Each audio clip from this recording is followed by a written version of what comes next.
तो हेलो दोस्तों, welcome back to my channel. तो दोस्तों आज मैं एक्सप्लेन करने जा रही हूँ हाल ही में रिलीज हुई एक तमिल थ्रिलर मूवी को, जो कि इस साल की one of the best blockbuster thriller movie हो गई है, जिसका नाम है महाराजा, जो कि जल्दी में ही रिलीज हुई है। तो चलिए अब दोस्तों ज्यादा देर ना करते हुए चलते हैं कहानी की तरफ। तो वही वीडियो की शुरुआत होती है चेन्नई से, जहाँ पर कि हम महाराजा नाम के एक व्यक्ति को देख पाते हैं, जो कि सलून के अंदर काम कर रहा होता है। महाराजा एक छोटे से शहर का मिडिल क्लास व्यक्ति है, जिसके परिवार में उसकी बच्ची ज्योति है, जिसे वो अपनी जान से भी ज्यादा प्यार करता है। अब इसी के साथ कहानी 2009 के फ्लैशबैक में जाती है, जिसके अंदर महाराजा अपनी बेटी के लिए टॉयज खरीद रहा था। उसकी पत्नी और बेटी इस टॉय शॉप के सामने वाले घर में ही बैठे हुए थे, जहाँ पर वो अपनी पत्नी से उसकी पसंद का टॉय दूर से ही पूछ रहा था कि वो आखिर क्या खरीदे। और तभी इसी दौरान एक लॉरी जो है वो डिसबैलेंस होकर उस घर के अंदर घुस जाती है। खैर अब सीन आता है 2023 का, जहाँ पर कि महाराजा अपनी बेटी के साथ एक अच्छी जिंदगी बिता रहा था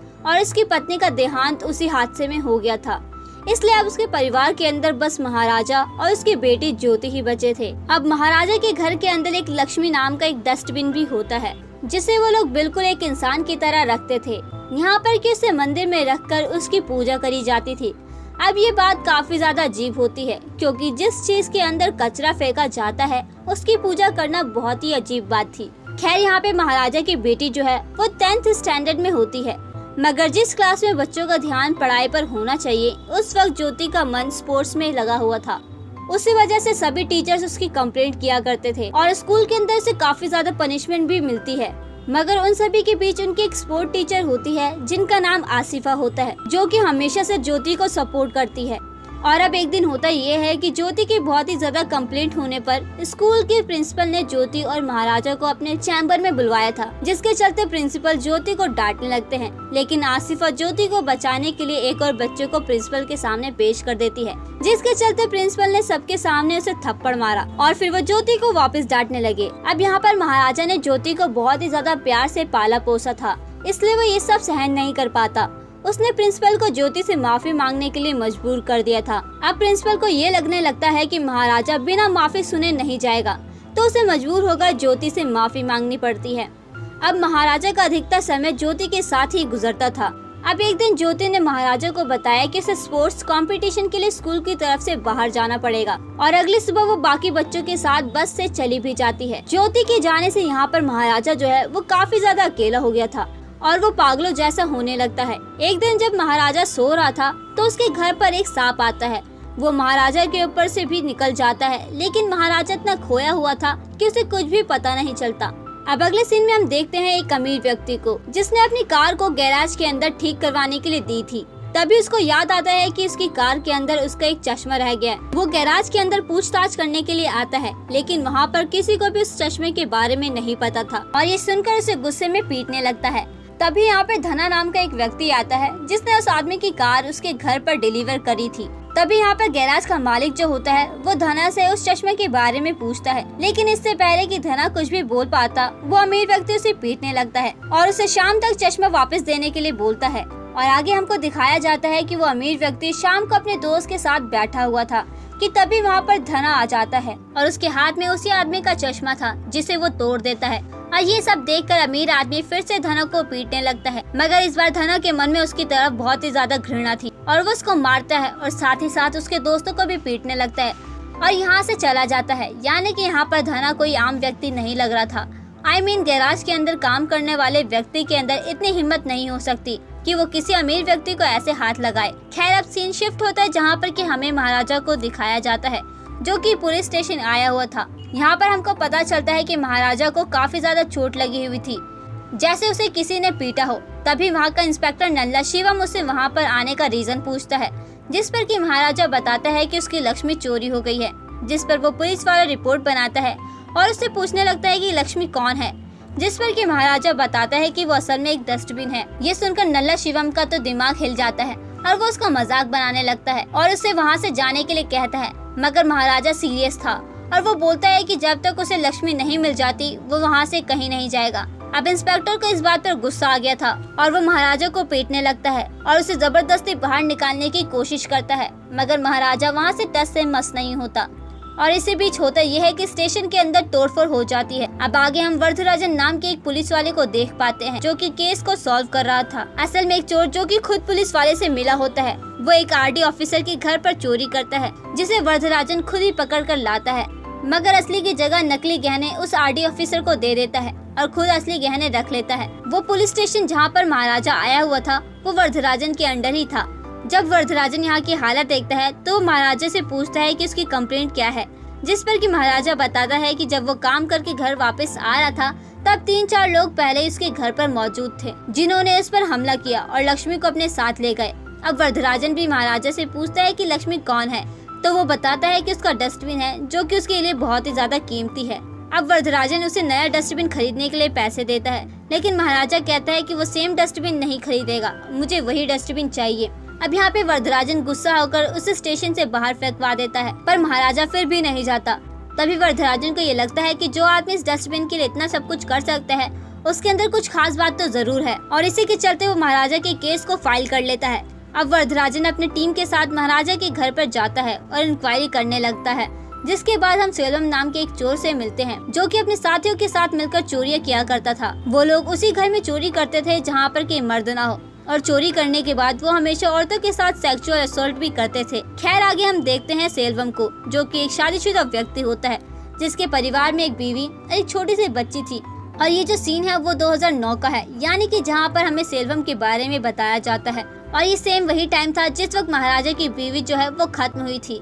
अब सेल्वम की बच्ची का नाम मुंह होता है, जिसकी पीठ पर चोट का घाव था जो कि काफी ज्यादा गहरा था। अब सेल्वम दिन में फायरिंग का काम करता था और रात में चोरी किया करता था, और इसके बारे में किसी को भी आइडिया नहीं था। उसके घर वाले इसके बारे में कुछ नहीं जानते थे। खैर अब मूवी प्रेजेंट में आती है, जहाँ पर हम सेल्वम के घर के अंदर लक्ष्मी को देख पाते हैं, जिससे हमको पता चलता है कि उस रात महाराजा के घर पर सेल्वम भी था। दूसरी तरफ सभी पुलिस वाले लक्ष्मी को ढूंढ रहे होते हैं, मगर अभी तक उसकी कोई भी खोज खबर नहीं थी। महाराजा पुलिस स्टेशन में काम करने लगता है, क्योंकि उसने वरदराजन को लक्ष्मी को ढूंढने के लिए 5 लाख रुपए की घूस देने का वादा किया था, जिसमें से उसने कुछ पैसे अभी दे दिए थे। अब अगले सीन में हम नोटिस करते हैं कि महाराजा वरदराजन से मिलने के लिए बैठा हुआ था कि तभी धना की कंपनी का एक कार मैकेनिक वहाँ पर आता है। महाराजा के पूछने पर बताता है कि कंपनी में काम करने वाला धना काफी दिनों से गायब है, और वो महाराजा को उसकी फोटो भी दिखाता है। फोटो देखते ही हम फ्लैशबैक में जाते हैं, जहाँ पर हम नोटिस करते हैं उसी अमीर व्यक्ति को जिसे धना ने मारा था। अब महाराजा जब अपने घर में उन चोरों से लड़ रहा होता है, तभी एक चोर के पास से उसे एक कार की चाबी मिली थी, जिसके मालिक का पता लगाते हुए महाराजा उस अमीर व्यक्ति के पास गया था, और देखते हैं कि धना के वहाँ से आने के कुछ ही समय पहले महाराजा वहाँ पर आया था। और जब धना को वहाँ पर मारपीट करते हुए देखता है तो महाराजा को उस पर शक होता है और वो धना का पीछा करने लगता है। ये देखकर धना अपने कुछ साथियों को बुला लेता है और वो सभी मिलकर महाराजा को मारने लगते हैं। और बातों ही बातों में धना महाराजा को पहचान लेता है और बताता है कि उसने उसके घर पे भी चोरी कर रखी है। ये सुनते ही महाराजा उन सभी को बुरी तरह से मारता है और धना की बैग पर कुछ देखने लगता है, जिसके बाद धना उसे बताता है कि उस दिन उसके साथ एक पुलिस वाला भी था जो कि उस चोरी में शामिल था, इसलिए महाराजा कुछ नहीं कर पाएगा। जिस पर महाराजा गुस्से में आकर उसका गला काट देता है। और क्योंकि धना ने बोला था कि इस चोरी में एक पुलिस वाला भी था, इसलिए महाराजा पुलिस स्टेशन गया था और उसका असली मकसद तो उस पुलिस वाले को ढूंढना था जो कि उस रात उसके घर पर था। एनीवेज हम देखते हैं कि सब तरफ ढूंढने के बावजूद भी जब पुलिस को लक्ष्मी नहीं मिलती तो वो एक नकली लक्ष्मी बनवाने के लिए जाते हैं। अब तभी सीन 2009 की तरफ आता है, जहाँ पर कि सेल्वम को देखते हैं जो कि अपने साथी सबरी के साथ चोरी किया करता था। खैर अब उसकी बेटी का आज जन्मदिन होता है और वो अच्छा दिखने के लिए महाराजा के ही सैलून के अंदर आया होता है, जहाँ पर कि वो अपनी बीवी को बताता है कि वो अपनी बेटी को आज सोने की चेन गिफ्ट करेगा। लेकिन होता यह है कि शेविंग कराते हुए ट्रिमर की बैटरी खत्म हो जाती है, तो महाराजा बैटरी लेने के लिए बगल वाली दुकान पर जाता है। लेकिन इतने में ही सेल्वम का दोस्त सबरी जो है उसे कॉल करके बताता है यहाँ पर उनकी चोरी के बारे में अखबार में छप चुका था और वो एक्सपोज हो चुके थे। सेल्वम से बात करके फोन रख देता है कि तभी वो नोटिस करता है कि उसके पीछे महाराजा खड़ा हुआ था। अब सेल्वम को ये लगने लगता है कि महाराजा ने सारी की सारी बातें सुन ली है, लेकिन महाराजा कोई रिएक्शन नहीं देता क्योंकि उसने ऐसा कुछ सुना ही नहीं था। जिसके बाद सेल्वम जल्दी जल्दी अपने घर चला जाता है।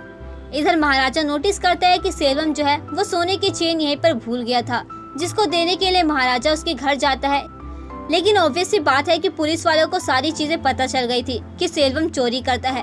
अखबार के अंदर चोरी की भी खबर आ गई थी, तो सबरी को तो शूट करके खत्म कर दिया जाता है और सेल्वम को अरेस्ट कर लिया जाता है। अब सेल्वम को ये लगता है कि शायद महाराजा ने ही उसकी बातें सुन ली थी और वही पुलिस को लेकर वहाँ पर आया है और इसलिए वो मन ही मन महाराजा से बदला लेने का ठान लेता है। लेकिन यहाँ पे महाराजा तो खाली उसकी चेन लौटाने आया था। खैर मूवी फिर से प्रेजेंट टाइम में आती है और हम देखते हैं कि नकली लक्ष्मी यानी कि डस्टबिन बन चुका था। मगर यहाँ पर चोर कौन बनेगा, जिस पर वरदराजन ये सोचता है कि हमेशा की तरह किसी पुलिस के ये आदमी को चोर की तरह पकड़ लिया जाएगा और बाद में उसको छोड़ देंगे, क्योंकि ये वो काम पहले भी कर चुके थे। इसलिए यहाँ पर नल्ला शिवम को ही चोर बना दिया जाता है। अब वरदराजन महाराजा को कॉल करता है और उसे एक बार फिर से पुलिस स्टेशन आकर अपनी कहानी बताने के लिए कहता है। अगली सुबह महाराजा पुलिस स्टेशन आता है और फिर से कहानी सुनाने लगता है। यहाँ पर कहानी का एक बड़ा राज सामने आता है। महाराजा बोलता है कि वो रात 10 बजे अपने घर आया था, पर असल में वो घर पर नहीं था, बल्कि ज्योति घर पर आई थी, जहाँ पर वो चोर पहले से ही छुपे हुए थे, जिसमें वो 3 लोग थे और इसमें एक पुलिस वाला भी था, जो कि अभी महाराजा के लिए लक्ष्मी को ढूंढ रहा होता है, यानी कि नल्ला शिवम। जी हाँ, और दूसरा था सेल्वम, जो कि जेल से छूटकर महाराजा से अपना बदला लेने आया था। और यहाँ से हमें पता चलता है कि अभी तक जो भी सेल्वम के बारे में बताया गया था वो सारी चीजें पास्ट की थी, यानी 2009 में, और प्रेजेंट में खाली वो अपना बदला लेने आया था।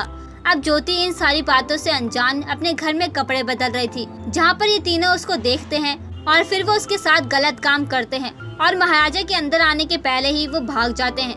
ज्योति की बहुत ही बुरी हालत हो गई थी। इधर वरदराजन जब पुलिस वाले को ये कहानी बताता है, यानी कि नल्ला शिवम को तो डर लगने लगता है, यानी कि नल्ला शिवम जो है वो डर जाता है और सेल्वम को तुरंत ही कॉल कर देता है। अभी तक नल्ला शिवम को ये लग रहा था कि महाराजा को कुछ नहीं पता, मगर अब उसे डर था कि कहीं लक्ष्मी को ढूंढते हुए वो ना पकड़ा जाए। अब इधर सीन फिर से पास में शिफ्ट होता है, जहाँ पर उसी रात जब महाराजा अपने बेटे के लिए स्पोर्ट्स शूज लेकर घर आ रहा था, तो वो घर आकर वो अपनी बेटी को इतनी बुरी हालत में देखकर शॉक रह जाता है और उसे तुरंत हॉस्पिटल लेकर जाता है।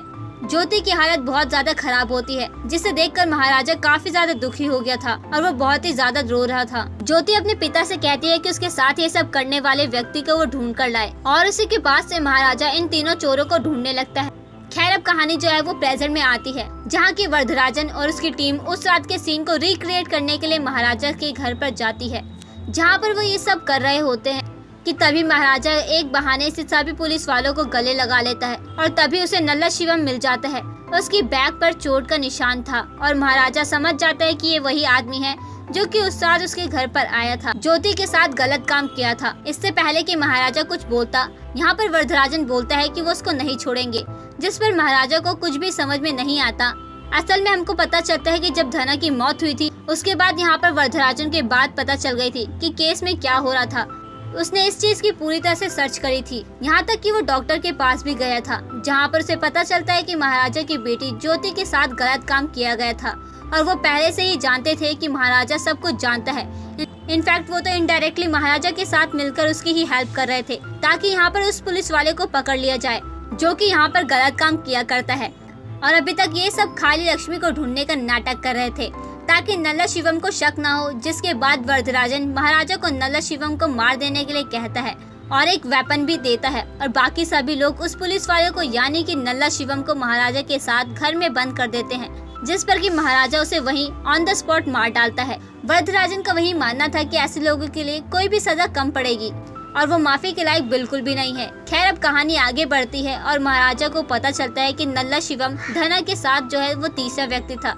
वो फिलहाल एक कंस्ट्रक्शन बिल्डिंग में काम करता है और वो वहाँ पर छुपा हुआ है। जिसके बाद वो वहाँ पर जाता है और सेल्वम को देखते ही उसे फ्लैशबैक के सीन याद आते हैं, जब सेल्वम को पुलिस पकड़ कर ले गई थी। ये देखकर महाराजा उसे बहुत मारता है। यहाँ पर सेल्वम उससे कहता है कि मैं तो कुछ दिन में ठीक हो जाऊंगा, मगर तुम्हारी बेटी इस हादसे से कभी भी उभर नहीं पाएगी। और तभी हम नोटिस करते हैं कि टीचर आसिफा ज्योति को लेकर वहीं पर आ जाती है। और दोस्तों अब यहाँ पर खुलते हैं इस मूवी के सबसे भयानक असली पत्ते। तभी ज्योति सेल्वम को एक चेन देती है और बोलती है कि ये चेन वो रख ले, और वो यहाँ से चली जाती है। ज्योति को लगा था कि वो लोग उस दिन उस घर में चोरी करने आए थे। चेन देखकर सेल्वम बिल्कुल चौंक जाता है। असल में ये चेन वो होती है जो कि सेल्वम 2009 में अपनी बेटी को उसके जन्मदिन पर देने का सोचा था। और यहाँ पर एक बार फिर से 2009 का सीन दिखाया जाता है, जहाँ पर हम नोटिस करते हैं कि सेल्वम के अरेस्ट होने के बाद उसकी पत्नी ये बोलती है कि वो उसकी बेटी ज्योति से दूर रहे, क्योंकि उनको इस बारे में कुछ भी आइडिया नहीं था कि वो कितने गलत काम करता है और लड़कियों के साथ भी गलत करता है। तो ऑब्वियसली बात यह है कि ये बात सुनकर सेल्वम को गलतफहमी हो गई थी कि महाराजा ने उसे पकड़वा दिया था, जबकि उसके बारे में आइडियोलॉजी पुलिस को पता चल चुका था।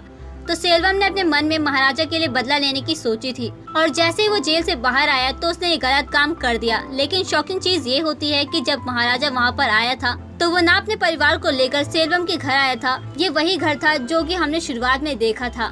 महाराजा सेल्वम की पत्नी को वो चेन देता है जो कि सेल्वम उसके सैलून के अंदर भूल गया था, मगर सेल्वम की पति उसे लेने के लिए मना कर देती है कि ये भी चोरी की होगी। तभी महाराजा सेल्वम की बेटी के लिए टॉय खरीदने के लिए जाता है, जिसके बाद उनके घर में लॉरी घुस गई थी और अब इस हादसे के अंदर महाराजा की बीवी, खुद की बेटी और सेल्वम की बीवी सभी मारे जाते हैं। लेकिन खाली सेल्वम की बेटी बच चुकी थी क्योंकि उसके ऊपर डस्टबिन यानी कि लक्ष्मी गिर गई थी, जिससे कि सेल्वम की बेटी बच गई थी और इसीलिए वो लोग लक्ष्मी को बहुत ही ज्यादा प्यार से रखते थे और उसकी पूजा किया करते थे। उनके लिए ये भगवान से कम नहीं था।